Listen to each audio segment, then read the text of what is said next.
How do you see the future of the bowling sport? I mean, maybe in 5, 10 years. What do you see in the people and the organizations? It's difficult to answer because we just don't seem to have the strength to challenge the status quo. There's too much emphasis on the status quo, meaning we don't have efforts to really look at the sports side. Recreation can stay the same. Golf, you have short tees. In skiing, you have bunny slopes. That's fine, but we need more sport, and we need avenues that if you are serious about it, this is what you have to do to go up. Because house conditions are detrimental to our game. It hurts people's physical games. It makes people perceive that they're better than they are. I call it delusion. House bowling is delusion. And the only way that we're really going to change the sport of bowling is to be serious. Maybe it's like a one ball initiative worldwide for the highest level. The WTBA has a one ball. Again, it's the status quo. And some people won't like what I'm saying, but I think we need to say, stop. Let's have some integrity and move forward. The bowling is very cost prohibitive in many parts of the world that I go to, and if we had a 1 or 2 ball standard, they could be much more involved and they could grow the sport. There's no way in the possible world that Africa could join bowling right now because of the cost as a general rule, besides South Africa and a few other nations that have bowling, Egypt for example. But other than that, we aren't growing bowling. We're not growing the sport of bowling in the way that we need, and we need to make drastic steps. Nobody's willing to stand up and say stop, and it just seems to be just too much mouth service rather than true initiatives to really grow bowling. And maybe we need to take some radical steps, but nobody seems to be willing to do it at the highest leadership level. It just seems to be the same thing. We're producing more and more bowling balls for less and less bowlers, and we're not developing bowling in any parts of the world that are growing. Just growing the sport of bowling in China, India, we could grow it in Brazil and Africa, and we don't seem to be doing it. And we need to take a stand.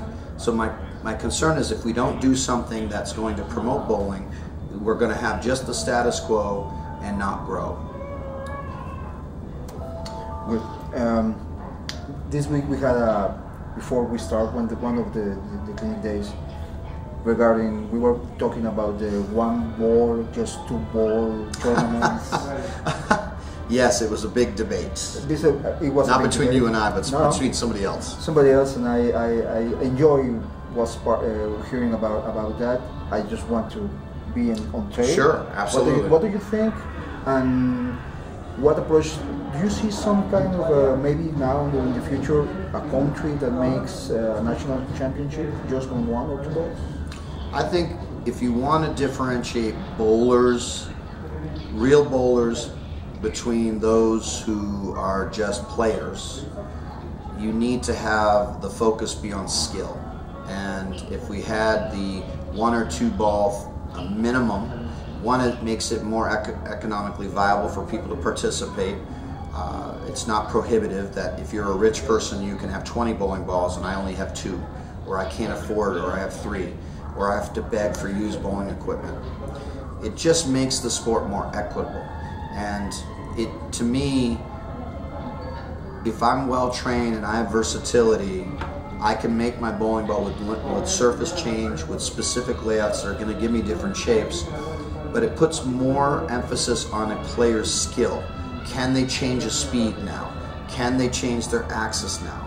What are they watching? The knowledge and skills that a player has. And it would emphasize skill development.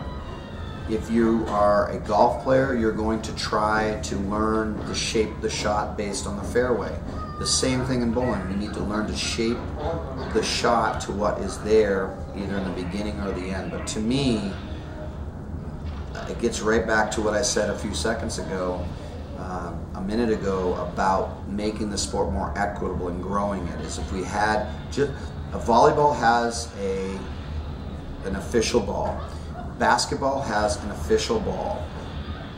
Manufacturers manufacture the ball. Many do. but there's an official ball. Why can't we do that in bowling?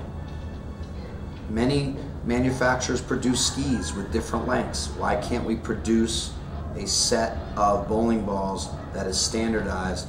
And some people might say, well, they're standardized by cover, by the core dynamics. I think we need to go a step further and really specify within a closed range of what that is.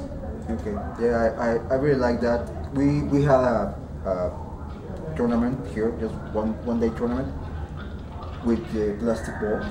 The low volume plastic ball tournament. Yeah. Another occasion we had just, you can check just 2 balls, whichever one, just 2 balls, and it was very fun.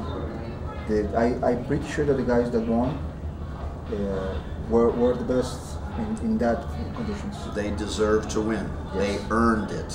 Yes. Not getting lucky because I can go to my bag and put a ball in my hand at this moment that's going to be best for 8 frames rather than the skill that I possess. That's a fact. Let's jump in another question. Do you follow the PBA? Not as much as other people. Normally I'm too busy being on the road. I try to follow it as much as possible to see who's winning and who's competitive, but unfortunately not as much as others. And for what you see in the PBA, what did you, if you have one favorite player, and why?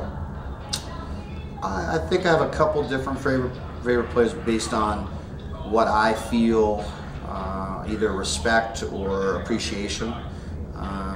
I really respect Chris Barnes' versatility. I think he's the most talented, versatile player on the PBA Tour and has worked hard to do that. And from a coach perspective and appreciation and respect, for me, that's what I feel. Michael Fagan's physical game is moving in the direction that I see physical game moving. As I teach, I think Joonas Jäähyä from Finland's game is very, very efficient.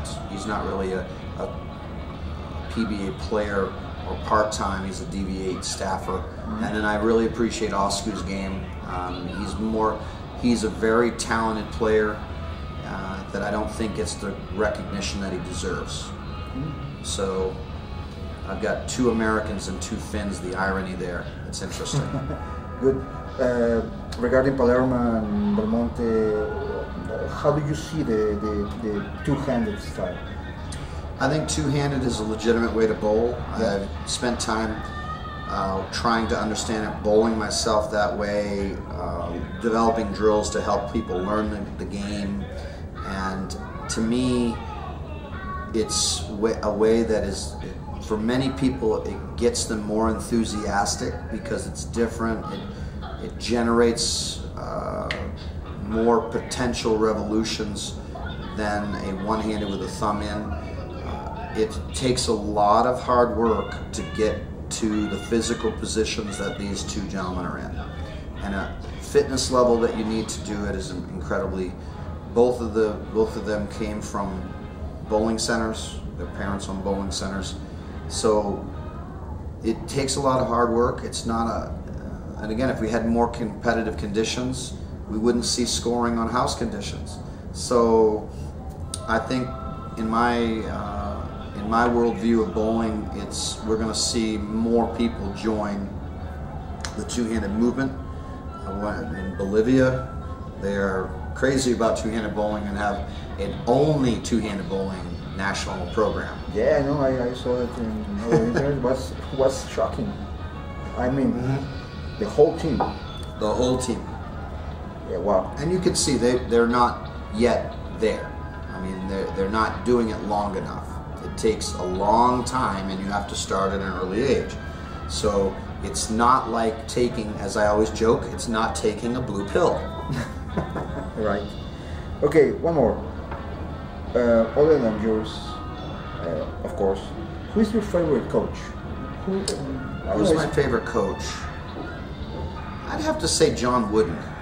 To me, I appreciate what John Wooden did not only as an excellent basketball instructor and coach, but